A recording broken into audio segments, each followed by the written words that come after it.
Apa saya sudah tidak waras, Pak? Tanya Hari entah pada dirinya sendiri atau kedua orang tua Parubaya di hadapannya. Pak Ridwan dan Bu Saeroh saling berpandangan sejenak. Saya melihat Kanti dalam wujud Pontianak, Pak, jawab Hari dengan susah payah.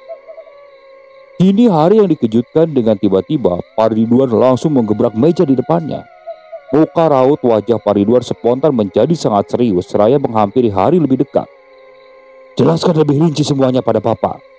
Meski Hari sedikit bingung dengan sikap mertuanya yang tiba-tiba itu, ia berusaha sebaik mungkin untuk menjelaskan apa yang terjadi kepada mereka. Tak butuh waktu lama, setelah Hari menjelaskan semuanya kepada Pak Ridwan, pria Parubaya itu langsung berdiri menatap Hari datar. Jadi kamu sudah tahu semuanya, Hari. Bapak tak akan menutup-nutupi siapa Kanti. Wajah Hari terlihat bingung. Maksud Bapak, Pontianak itu benar-benar Kanti? Iya. Tapi bagaimana bisa, Pak? Aku bisa menyentuh dan merasakan dia layaknya manusia. Bagaimana bisa dia Pontianak? Saya tidak bisa benar-benar mengerti, Pak. Saya masih bingung, Pak. Pak Ridwan lalu menghela napas kasar. Kamu ikut saya. Makanya kamu akan benar-benar tahu bagaimana hal itu bisa terjadi. Dan nanti Bapak akan menjelaskan semuanya. Yang penting, sekarang kita harus mendapatkan Kanti terlebih dahulu. Kini Hari mengalihkan pandangannya kepada Bu Saeroh, namun lagi-lagi ia hanya menjumpai senyum datar saja yang terpampang di sana. Pak Ridwan berjalan tergesa-gesa menuju kamar, lalu kembali keluar menemui Hari sembari menenteng sebuah tas bermotif kain batik. Hari menerka semua dengan rasa penasaran apa yang ada di dalamnya. Hari, apa kau masih ingat paku yang kau ambil dari kepala Kanti diletakkan di mana? Hari terdiam sejenak. Masih, Pak. Tapi aku letakkan di atas meja rias di dalam kamar. Pertama-tama, kita ambil dulu itu paku tersebut. Terus kamu ikut saya, perintah Pak Ridwan tegas. Meski ragu, Hari tetap mengikuti langkah sang mertuanya dari belakang punggung kokohnya. Lalu Bu Saeroh kembali menutup pelan pintu rumahnya. Secara perlahan, kedua pria itu menghilang di kegelapan malam. Langkah Pak Ridwan terlihat tergesa-gesa melewati semak belukar yang tadinya susah payah Hari lewati. Pandangan matanya lurus ke depan, seolah bisa melihat jelas menembus gelapnya malam. Meski penerangan yang ia bawa hanya sebatas obor yang digenggam di tangan kanannya. Sedangkan Hari berjalan sedikit terseok-seok, berusaha mengikuti langkah mertuanya yang ternyata masih memiliki stamina luar biasa di usianya yang lumayan sepuh. Di mana? Tanya Pak Ridwan. Hari mengerutkan dahi, berusaha mencerna pertanyaan Pak Ridwan di tengah pikirannya yang kalut. Iya, Pak. Di mana kau melihat sosok Kanti? Pak, di hutan bambu di seberang hilir sungai, Pak. Lalu lelaki Parubaya itu tak menjawab apapun, membiarkan keheningan kembali menguasai mereka. Hingga akhirnya keduanya sampai di ujung kebun tepat di depan hilir sungai. Awalnya Hari tidak berani melihat, ia hanya menunduk. Dia tidak berani melihat ke seberang. Di mana? Tanya pria tua di depannya. Di sana, Pak, tunjuk Hari dengan telunjuknya sambil setengah menunduk. Tidak ada. Hari lalu memberanikan diri mengangkat kepalanya. Dan benar, tidak ada penampakan apapun di depan sana. Hanya gelap dan suara jangkrik yang kembali bersautan. Tadi saya benar-benar melihat sosok Kanti di sana, Pak, dengan seorang nenek-nenek bungkuk dan wajahnya seram. Kali ini Pak Ridwan langsung menoleh dan menatap Hari dengan sudut mata yang menajam. Tak lama kemudian, terdengar suara tawa wanita melengking meski samar. Pak Ridwan lalu berbalik memandang ke seberang hilir sungai, lalu memejamkan kedua matanya. Hari yang saat itu tidak bisa berbuat apapun, hanya bisa berdoa. Di dalam bibirnya, ia terus berdoa dengan gemetar karena kedinginan. Suasana yang sudah dingin menjadi semakin dingin, padahal tak ada angin yang berhembus. Sedangkan suara jangkrik yang tadinya memekakan telinga, tiba-tiba saja menghilang. Kali ini hanya gemecik air sungai mengalir melewati bebatuan yang terdengar. Suasana yang sama persis seperti tadi saat Hari mendapati Kanti dalam wujud Pontianaknya. Lalu Pak Ridwan duduk bersila dan mengeluarkan sebuah mangkuk berisi bebungaan dan bau minyak cendana yang menyengat. Selama Bapak bersila di sini, jangan meninggalkan tempat ini. Jangan hiraukan gangguan apapun. Tunggulah aba-aba Bapak. Tapi Pak, apa yang akan Bapak lakukan? Tanya Hari yang tak mampu menyembunyikan rasa penasarannya. Patuhi perintahku dan jangan membantah. Meski ragu, Hari hanya bisa mengangguk dengan apa yang dikatakan oleh sang mertuanya. Sejenak, Pak Ridwan hanya menghirup napas dalam-dalam. Lalu, ia mulai memejamkan matanya. Sejenak setelah membuka mata, Pak Ridwan sudah berada di alam yang berbeda. Dia melihat sekitar kondisinya yang sama, hanya saja keberadaan Hari sudah tak dijumpainya lagi. Pak Ridwan mulai mengambil langkah dan berjalan tenang menyeberangi hilir sungai memasuki hutan bambu di seberang sana. Pak Ridwan masih bisa melihat bayangan pepohonan dan menerobos masuk melewati celah-celahnya. Saat telapak kakinya beralaskan sendal jepit itu menapaki tanah hutan bambu pertama kali, kabut tiba-tiba menyelimuti. Semakin masuk ke dalam hutan, semakin tebal kabutnya. Ia melihat para Pontianak melayang berseliweran dengan cepat. Namun hal itu tidak menyurutkan keberaniannya. Hingga ia melihat sebuah sabana terbuka yang diapit oleh lebatnya vegetasi lingkungan sekitar. Tak lama dan jauh berjalan, langkah tua itu tiba-tiba berhenti di sebuah tanah kosong yang lapang. Di sana ada sebuah batu hitam besar di tengah-tengahnya dan sosok lain. Sosok itu berwujud seorang nenek-nenek berwajah seram, mulutnya sobek menganga dengan rentang garis hingga kuping kirinya. "Nyai Damini," gumam Pak Ridwan lirih. Nenek itu menyeringai semakin lebar. "Aku mau ganti." Nyai Damini terkekeh, menampakkan gigi-giginya yang bertaring. "Aku mau pertukaran." "Aku tidak akan bernegosiasi dengan bangsa Jin," jawab Ridwan. Nyai Damini kembali tertawa dengan suara nyaring yang memekakan telinga. Pak Ridwan tahu, melawan salah satu penguasa hutan bambu bukanlah perkara mudah. Apalagi Pontianak berwujud ganti adalah salah satu anak buah Nyai Damini yang mendiami wilayah hutan bambu kekuasaannya. Namun Pak Ridwan harus siap menghadapi segala risikonya, mengingat keputusan nekatnya saat memaku kepala Pontianak itu, yang mana sudah membunuh putrinya hingga tewas. "Bukankah dia yang membunuh anakmu lebih dulu?" Pak Ridwan lalu menghembuskan napas keras. Beberapa bisikan coba merasuk mempengaruhi pikirannya, membuat emosinya naik memuncak. Namun lelaki tua itu berhasil meredamnya. "Nyi, jika kau tak menyerahkan Kanti kembali, aku akan memporak-porandakan tempat tinggalmu." Nenek tua itu menatap tajam ke arah Pak Ridwan. Lalu angin bertiup kencang, menghempaskan daun demi daun hingga berjatuhan. Nyai Damini mengeluarkan kekuatannya, meniupkan sesuatu melewati bibir hitamnya. Angin berhembus lebih kencang. Tak lagi terlihat purnama di langit pekat sana, hanya sekumpulan awan hitam yang berhasil menghadang cahaya sang lentera, membiarkan gelap menyergap bumi. Lalu terdengar suara derik batang bambu semakin keras bergesekan, menciptakan alunan nada halus namun tajam mengerikan, beriringan dengan gemuruh yang seakan menggetarkan tanah. Lelaki tua itu seakan tahu apa yang dihadapinya. Ia pun lalu memasang kuda-kuda, bersiap menghadapi apapun yang menyerang. Pak Ridwan yang bersila belengkang-lengkok kepalanya ke kiri ke kanan. Hari tahu ada keganjilan yang tak terlihat, serupa dengan kegelisahannya yang ia alami. Diamnya tak lagi terjaga. 1-2 kali Pak Ridwan bergerak spontan seperti menghindari sesuatu yang entah apa itu. Dan untuk yang ketiga kalinya badannya terlonjak. Sayup-sayup, Hari mendengar kidung yang mulai dikumandangkan. Kidung itu hampir mirip seperti kidung Jawa yang terlampau tua, yang Hari sendiri tidak mampu mengenali bahasanya. Meski ia pernah tinggal di Solo beberapa tahun bersama neneknya, namun kidung itu sangat asing baginya. Kidung itu terlalu lirih, namun begitu menusuk telinga. Di antara pepohonan bambu di seberangnya, ada aura dingin yang semakin menjadi.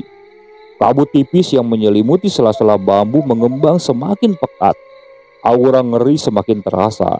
Pepohonan itu seolah menyembunyikan sesuatu yang sekejap merangsang bulu roma semakin tegak dan bersiaga. Matanya mengedarkan sekitar, hingga akhirnya ia berhenti pada satu titik dan berhasil mendiami pandangannya di sana. Ada sesuatu yang mulai terlihat. Jantung Hari semakin berpacu begitu cepat, sangatlah cepat. Di sana tampak sepasang netra membulat besar dan menyala, menjorok jauh ke dalam kegelapan. Disusul dengan sosok-sosok lain mulai menapaki dirinya di belakang. Angin besar kembali menggoyangkan batang-batang bambu. Satu, dua kali batang-batang itu membuka seakan memberikan kesempatan makhluk-makhluk yang bersembunyi di dalamnya untuk menampakkan seringainya. Dedaunan serta hamparan tanah mulai basah ternoda oleh butiran-butiran embun yang dibasuh oleh udara. Di satu sisi, Hari semakin mendengar kidung tua itu semakin keras. Hari melirik ke arah sang mertua yang masih bersila. Sosok itu masih terdiam. Hanya saja, butir-butir keringat sudah membasahi seluruh tubuhnya. Darah segar mengalir perlahan dari lubang hidung lelaki tua itu. Hari masih bisa melihatnya meski dengan penerangan minim dari obor yang digenggamnya. "Pak, Bapak, Pak," panggil Hari. Dengan susah payah saat itu dia terus memanggil-manggil mertuanya, bahkan dengan lidah yang sudah hampir keluh. Lalu terdengar suara gemuruh, raungan yang membahana seakan tak terima. Bau anyir darah lalu tercium begitu menyengat yang entah datang dari mana. Hingga sebuah dentuman dahsyat berhasil membuatnya jatuh bersimpuh, membuyarkan seluruh penglihatannya. Hari mulai membuka mata, dan dilihatnya purnama membulat menampakkan diri tepat di atas kepalanya. Pandangannya kembali mengedar. Di sana ada sesuatu yang ganjil. Ia tak berada lagi di sekitar rimbunan pohonan bambu, namun seperti berada di sebuah sabana yang luas dan lapang. Pertanyaan di dalam kepalanya masih mengambang sembari dengan mata menelisik di sekitar. Situasi di sana sepi, sunyi, dan tak ada siapapun. Bahkan sosok mertuanya pun tak tampak lagi. Dan juga Hari masih mengingat sosok-sosok dengan mata merah melayang di hadapannya tadi. Hingga mata pemuda itu membulat melebar ketika fokusnya jatuh ke arah seorang wanita. Di sana dia melihat ada Kanti melayang dengan kedua tangannya memegang lehernya, mencengkram erat lehernya. Bukan seperti dicengkram oleh sesuatu, tapi dia seperti dicekik oleh iblis berwujud nenek-nenek tua yang mengerikan. Kanti menoleh menatap Hari dengan pandangan sayu. Air matanya yang berwarna merah menetes di antara pipi. Lalu ia melihat bibir tipis itu bergerak, terbata-bata dan mengucapkan sesuatu. "Pergi. Maaf." "Tidak," begitu Hari berteriak di dalam hatinya. "Kanti butuh bantuanku. Aku harus menyelamatkannya." Sekuat tenaga Hari coba bangkit. Namun tubuhnya hanya bisa diam dan kaku, seolah ada yang mengikatnya dengan kuat. Pandangan Hari kembali pada kedua sosok itu. Dilihatnya nenek tua yang masih mencekik Kanti, menyeringai sembari menatap Hari senang. Lalu terdengar suara gemetak tulang yang patah. Kepala Kanti jatuh terkulai, tak mampu lagi menyangganya. Hari kembali berteriak di dalam hati. Sungguh, dia tak mampu mengeluarkan sepatah kata apapun dari mulutnya. Setelah itu, Hari tersentak, seolah ada yang menghujam jantungnya dengan benda tajam. Nyeri dan sakit yang tiada tara dirasakannya. Samar-samar, bayangan Kanti kembali terlintas di kepalanya ketika Kanti menyunggingkan senyum hangat kepadanya. Dan otak pemuda itu sejenak berjeda. Ingatan perlahan kehilangan kesadaran. Hingga raga itu kembali jatuh di atas tanah. "Hari, Hari, bangun weh, bangun." Samar-samar, gendang telinga Hari mendengar suara berat seseorang memanggilnya. Ia membuka matanya perlahan. Apa aku pingsan, Pak?" tanya Hari. Pandangan matanya kembali mengedar. Ia melihat bayangan seorang lelaki sedang menepuk-nepuk pelan kedua pipinya. Susah payah Hari memaksakan tubuhnya bangun. Beribu pertanyaan mengambang di tengah-tengah kesadaran yang masih terbatas. "Pak, Bapak," Pak Ridwan membantu membangunkan tubuh kokoh Hari. "Apa yang sebenarnya terjadi, Pak?" Pak Ridwan menghela napas pelan, lalu menggelengkan kepala. "Bapak sudah berusaha menyelamatkan Kanti. Namun apa, Pak?" "Akan Bapak tunjukkan." Lalu Pak Ridwan berjalan dan menunjukkan sesuatu kepada Hari. Di sana terlihat ada air menetes sebelah tanah. Air mata yang perlahan terbuka atas raga yang terlentang pada permukaan. Hari berkedip-kedip tak menentu, seperti kebingungan yang menyergap. Hening. Dia menatap sesosok tubuh kurus mengambang di atas bebatuan pinggir sungai. Lalu samar-samar sosok itu berubah menjadi tulang belulang yang berserakan. Pak Ridwan tampak mengeluarkan sebuah kain dari tasnya. "Ayo, bantu Bapak mengambil tulang-tulangnya." Tangan Hari mencekal. "Pak, Tunggu, apa maksudnya ini, Pak? Hari benar-benar tidak mengerti, Pak. Kita ambil dulu tulang belulang Kanti terlebih dahulu. Tidak, Pak. Sebelum Bapak menjelaskan semuanya, tegas Hari dengan mata berkaca-kaca. Pak Ridwan mengusap rambutnya kasar. Akan Bapak ceritakan semuanya setelah kita mengambil tulang-tulang itu. Kita sama-sama tidak aman jika terus berlama-lama di sini. Tapi Pak, kau ingin tahu cerita sebenarnya bukan? Maka jangan buang-buang waktu lagi, ucap Pak Ridwan tak kalah tegas. Singkat cerita, mereka sampai di rumahnya. Bu Saeroh tampak menutupi mulutnya dengan telapak tangannya saat melihat bungkusan putih yang dipegang oleh Pak Ridwan. Maaf Bu, aku tak bisa lagi menyelamatkan anak kita. Saat itu, air mata dari wajah Bu Saeroh mulai menetes. Iya Pak, bagaimanapun, ini memang sudah takdirnya. Hari semakin tidak mengerti, namun ia tetap mengikuti keduanya memasuki ke dalam rumah. Saat itu, Bu Saeroh lalu menyiapkan minuman. Namun saat itu tak ada selera bagi Hari. Semuanya terasa berat. Kehilangan dan keingintahuan akan kebenaran lebih memuncak dari apapun. Pak Ridwan tampak menghisap kuat-kuat rokok lintingan yang tinggal setengah dengan mata menerawang jauh. Hingga akhirnya bibir itu mulai bergerak menceritakan kisahnya. Aku tahu, kamu akan sulit menerima sesuatu di luar nalar. Meski rumit, Bapak akan menceritakan semuanya. Baik Pak, saya akan mendengarkan Pak, jawab Hari dengan tenggorokan yang sedikit tercekat. Sebelumnya Bapak minta maaf kepadamu. Maaf Bapak sudah membiarkanmu menikah dengan raga yang sebetulnya sudah tak bernyawa. Hari mengerutkan dahi. Namun ia tak memotong sedikit kata yang keluar dari bibir pria tua itu. Kamu tahu, dulu sebelum Kanti bertemu denganmu, Kanti pernah menikah. Ia lalu hamil dan hanya saja suaminya itu meninggalkannya saat usia kandungannya memasuki usia bulan ke-8. Dan musibah itu datang. Kanti ceroboh dan Bapak lengah menjaganya. Dia diserang Pontianak hingga merenggut nyawanya sendiri beserta bayi yang dikandungnya. Tentu saja Bapak tak terima. Bagaimanapun Kanti adalah putri sematawayang Bapak. Dengan berbekal ilmu yang pernah Bapak dapatkan, Bapak mengejar Pontianak yang sudah membunuh Kanti. Patah Hari menyudut. Semua pertanyaan itu sedikit demi sedikit mulai terjawab.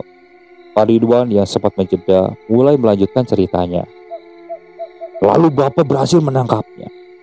Bapak masih ingat dengan salah satu benda gaib yang dulu pernah diberikan oleh guru Bapak, ucap Pak Ridwan sembari memainkan paku berukiran aneh di depannya.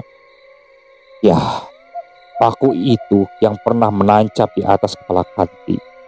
Bapak tak mampu berpikir panjang, lalu melakukan ritual terlarang yang mana menancapkan paku itu di atas kepala Pontianak, lalu memasukkan raga atau jasad Kanti.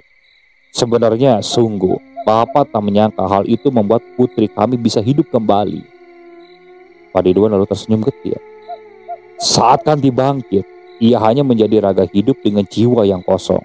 Tak ada ingatan apapun sebelumnya, baik dari ingatan Kanti sendiri maupun Pontianak itu. Penduduk desa tak ada yang mengetahui kebenaran itu. Kami berhasil menutupinya.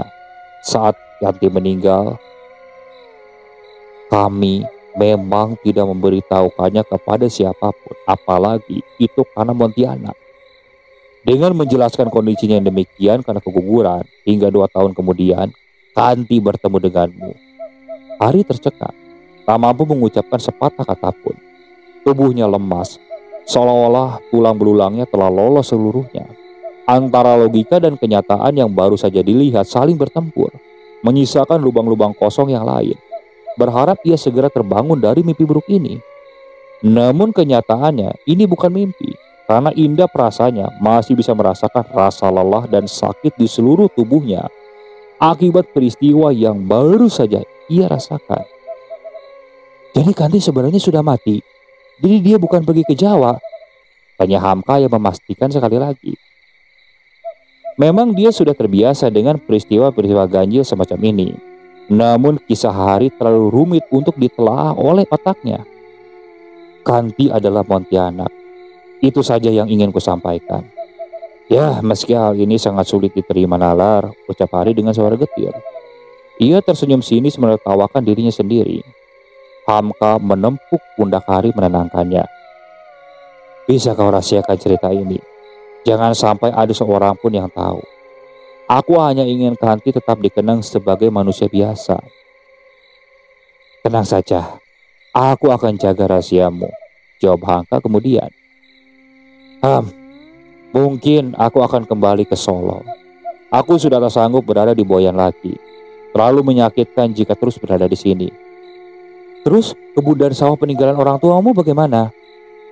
Akan kutitipkan pada sanak saudara saja. Mungkin akan aku tengok sesekali. Lagi pula, aku akan melanjutkan sekolah penyetaraan guru agar bisa diangkat menjadi pegawai negeri di sana. Hamka hanya mengangguk pelan. Ini terjawab sudah segala pertanyaannya. Mengapa ia tidak pernah tenang meninggalkan Nuri bersama Kanti? Beberapa bulan kemudian, Nuri mulai menimang-nimang bayi perempuan yang sedang tertidur terlelap di pelukannya. Ia pun berjalan mendekati jendela mengintip ke arah luar rumah.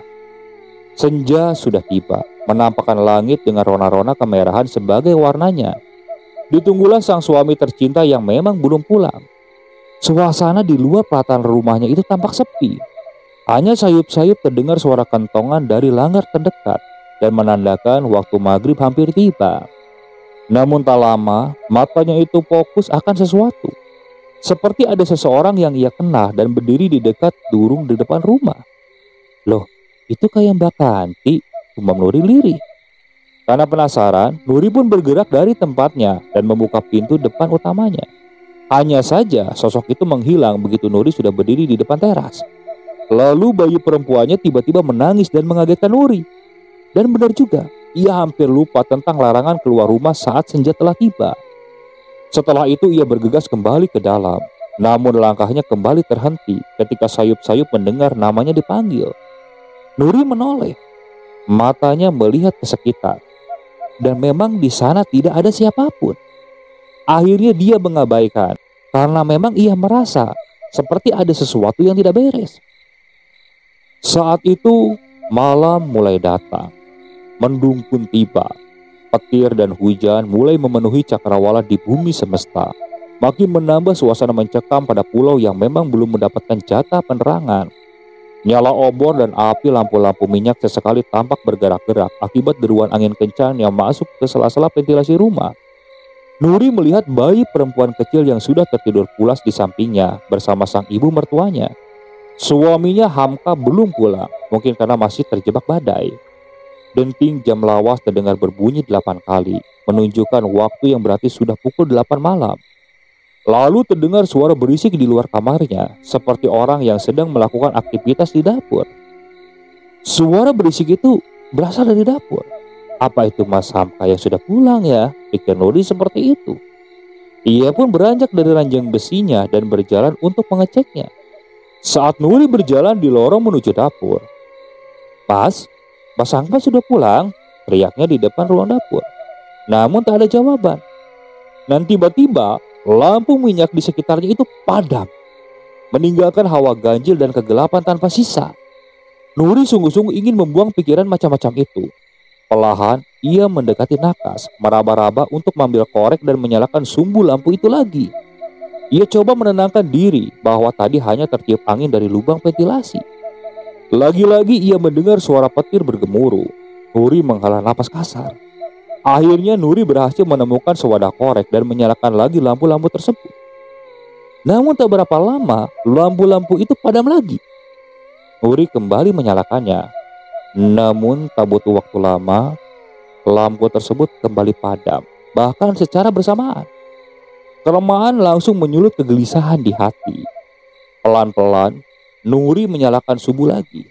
Kali ini lebih waspada dengan menjaga salah satunya. Nuri lantas memeriksa sekitar. Apakah karena sumbu minyaknya yang basah atau karena hal lain yang menyebabkan lampu minyak tersebut terus padam? Kalau ini mati sekali lagi, aku harus kembali ke kamar, wanti-wanti kepada dirinya sendiri. Nuri berdiri menegang, tak lagi bersandar pada tembok. Sesuatu yang bersembunyi terasa mengawasinya di sudut hutan. Jantungnya entah kenapa langsung berdebar kencang. Semuanya hanya ilusi, semuanya hanya ilusi. Dia terus tekan pikirannya seperti itu. Karena Nur yakin ia tidak pernah memiliki kain putih apapun yang dicantelkan di dinding dapur. Dan dia melihat ada kain putih yang melayang berdiri tegak di sudut tembok. Sementara di antara kain itu tampak seperti helai benang hitam berkusut-kusut digerai di sisi-sisinya. Itu tampak bukan benang, lebih tepatnya hampir mirip seperti rambut. Jangan mati, jangan mati, jangan mati. Nuri berharap lampu minyak yang tercantel di genggaman tangan kanannya ini tak lagi padam. Namun tiba-tiba ada hembusan angin dan memadamkan lampu yang digenggam itu. Lampu minyak itu langsung padam. Tak ada hal positif lain yang dipikirkan Nuri. Terlebih ketika dari sudut matanya, ia melihat kain putih itu terbang melesat ke arahnya. Nuri memejamkan mata. Bayangan tubuhnya yang tercipta oleh lampu minyak tadi tenggelam. Ibu muda itu menoleh ringan. Tak ada apa-apa. Sudut ruangannya kosong. Namun kakinya terasa lemas. Entah kenapa, susah sekali menggerakkan salah satunya. Suasana di sana juga berubah menjadi panas. Entah karena tubuhnya yang masih gemetar atau karena suhu yang mendadak meningkat. Padahal awalnya begitu dingin seperti di atas pegunungan. Di luar juga suasananya masih hujan. Di situ Nuri terus mulai berdoa. Nuri kembali mengeluarkan korek sekali lagi, menyalakan sumbu minyak dan memegang gemetar. Ia mengarahkan pada sudut-sudut ruangan di dapur yang kosong. Di sana tak ada apa-apa. Nuri menghela napas lega. Mungkin pikirannya sedikit parno. Bagaimana bisa mereka masuk? Padahal suamiku sudah memagari sekitar rumah. Apa mungkin sosok lain yang hanya numpang lewat saja? Tapi itu tetap mengerikan, pikir Nuri seperti itu. Tepat ketika Nuri berbalik, ia menyadari ada sesuatu yang salah. Tak jauh dari sana, di sudut luar ruangan, ia melihat kursi goyang kayu yang tadinya diam itu memantul ke depan ke belakang, seolah-olah ada yang mendudukinya. Awalnya memang tak ada siapapun. Namun samar-samar dia melihat ada sosok berambut panjang mencapai tanah duduk di atasnya. Sosok itu tak menoleh, hanya duduk diam, membuat kursi itu bergoyang-goyang sembari mengeluarkan suara cekikikan yang nyaring. Nuri kaget. Ia dengan mengerahkan seluruh tenaganya. Ia pun lalu berlari sekencang-kencangnya dari tempat tersebut sambil membawa bayi dan membangunkan mertuanya. Untungnya saat itu tetangga-tetangganya ketika dia berteriak langsung pada keluar. Tak berapa lama kemudian, Hamka pun datang. Untungnya peristiwa tersebut tidak sampai mencelakai bayinya Nuri. Saat itu Hamka langsung mengecek sekitar rumah dan benar saja ternyata di salah satu sisi bagian yang dipagari gaib itu telah rusak. Atau mungkin memang ada yang sengaja merusaknya. Entahlah, dia tidak tahu. Setelah 2 bulan kepergian hari dari Boyan, Hamka mendapatkan kabar baik dari Jawa bahwa dia sudah bisa menempati salah satu tanahnya di sana. Ia pun memujuk Nuri untuk mengajukan surat pindah tugas di salah satu kota di Jawa Timur. Hingga akhirnya Nuri pun mengajukan ke pusat agar bisa pindah ke Jawa dengan alasan mengikuti suami. Dan untunglah permintaan itu disetujui dan pindah tugas itu pun langsung dengan cepat disetujui. Hingga akhir kepindahan pun Nuri tidak pernah tahu bahwa Kanti sebenarnya sudah tidak ada. Yang Nuri tahu, kini Kanti sudah hidup bahagia bersama sang suami di Jawa. Sama halnya seperti yang diketahui oleh seluruh penduduk desa yang lain. Mereka tidak tahu kalau Kanti sebenarnya adalah Pontianak. Oke, sekian untuk cerita kali ini. Saya mohon maaf apabila masih banyak kekurangan dalam pembawaan ceritanya. Kritik dan sarannya silakan kalian bisa cantumkan di kolom komentar. Tak lupa saya juga ucapkan terima kasih kepada narasumber yang sudah membagikan kisahnya, termasuk para penonton yang sudah mampir dan mendengarkan cerita dari channel Rentera Keramat ini. Semoga kalian selalu diberikan kesehatan, dilancarkan rezekinya, dan dijauhkan dari musibah. Terus ikuti cerita